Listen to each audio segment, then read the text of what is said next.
राजस्थान के रहने वाले ऋतिक के रिलेटिव ने एक ऐसा काम कर दिया जिसकी वजह से एक ऐसा हैवान जाग उठा, एक ऐसा शैतान जाग उठा जिसने उठते ही 4 लोगों को शिकार बना लिया है। 4 लोगों की जान ले ली, 4 लोगों के घर पे मातम बनने पे मजबूर कर दिया। ऋतिक के रिलेटिव का नाम हम रखते हैं कमलेश। और ये बात उस टाइम की है जिस टाइम हमारे प्यारे भारत पे अंग्रेजों ने कब्जा कर रखा था। कमलेश ने अपने बड़े बूढ़ों से सुना था कि हमारे ही एक तांत्रिक ने एक ऐसे हैवान को कैद कर रखा है कि अगर वो गलती से जाग गया तो फिर इस गांव में मातम ही मातम होगा, यहाँ कोई नहीं बचेगा। लेकिन कमलेश इन चीजों को मजाक में लेता था। कमलेश ने अपने बड़े बूढ़ों से पूछा कि मुझे बस ये बताओ वो शैतान कहाँ है। तो बड़े बूढ़ों ने बताया कि देख, एक कुआं है, उस कुएं के पास कोई नहीं जाता, हमने उसे पूरा बंद कर रखा है, पूरा कवर कर रखा है ताकि कोई उसे ना खोल दे। तो कमलेश ने पूछा वो जागेगा कैसे। तो किसी ने उसे ये बात बताई कि अगर उस कुएं के अंदर तूने 1 लोटा पानी डाल दिया तो वो जाग जाएगा। कमलेश इन बातों को मजाक में लेता था और वो कहने लगा कि क्यों झूठ बोल रहे हो, आज के टाइम में ऐसा कुछ नहीं होता, कोई शैतान, कोई दरिंदा, कोई हैवान नहीं होता, मेरे को मत डराओ। सबने उसे बहुत समझाया लेकिन उसकी समझ में नहीं आया। तो उसने उस कुएं को ढूंढना चालू करा। आखिरकार उसे वो कुआं मिल ही गया और उस कुएं के पास जब वो गया तो उसने देखा वो कुआं चारों तरफ से बंद था। उसने ऐसी नादानी करी, उसने उस कुएं को थोड़ा सा ओपन कर ही दिया, खोल ही दिया और उसके अंदर झांक के देखने लगा। उसे कुछ नहीं दिखा तो उसने सोचा कि ये सब मजाक करते हैं। वो अपने घर गया, 1 लोटा पानी लेके आया और उस कुएं के अंदर उसने 1 लोटा पानी डाल दिया और डालने के बाद कहने लगा कि अब तो जाग जा। सारे गांव वाले कहते हैं तू हैवान है, तू शैतान है, तू बहुत खतरनाक है, मैं तो नहीं मानता, बाहर आ मेरे से मिल, मैं तो जब मानूंगा तुझे कि तू है। इतना कहते ही कमलेश अपने घर चला गया। उसने अपने घर पे खाना खाया और खाना खाते खाते उसे शाम के 7 बज चुके थे।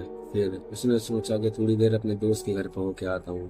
अपने दोस्त के घर पे वो जाता है 7:30 बजे और अपने दोस्त के घर पे ही उसे टाइम हो जाता है 8:30 का। 8:30 बजे वो अपने दोस्त के घर से अपने घर आने के लिए निकलता है। रास्ते में चलते चलते वो क्या देखता है कि जिन बड़े बूढ़ों ने उसे ये कहानी बताई थी उन्हीं बड़े बूढ़ों में से 4 लोगों की कटी हुई गर्दन बीच रास्ते पे रखी हुई थी, जिसे देख के ये पूरा हिल जाता है, ये पूरा कांप जाता है और ये सोचता है कि ये क्या हो गया, ये क्या है, मैं सपना देख रहा हूँ, हकीकत है क्या है, उसकी समझ में कुछ नहीं आ रहा था। तो वो धीरे धीरे अपने कदमों को पीछे की तरफ करने लगा। उसने पीछे क्या महसूस किया कि उसके पीछे कोई खड़ा है।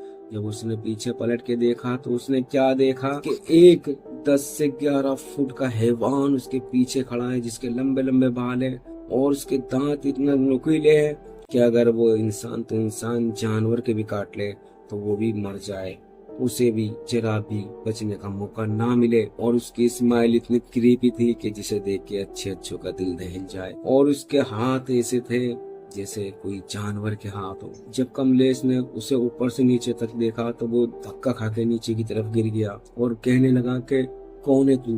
तब उसने बताया मैं वही कुएं वाला हैवान हूँ जिसे तूने जगाया है। इतना कहते ही वो हैवान इसकी तरफ बढ़ने लगा और कमलेश उठा और वहां से भागने लगा और भागते भागते सीधा अपने घर गया। घर पे जाके उसने सबको सच बता दिया और पूरे गांव में ये बात फैल गई।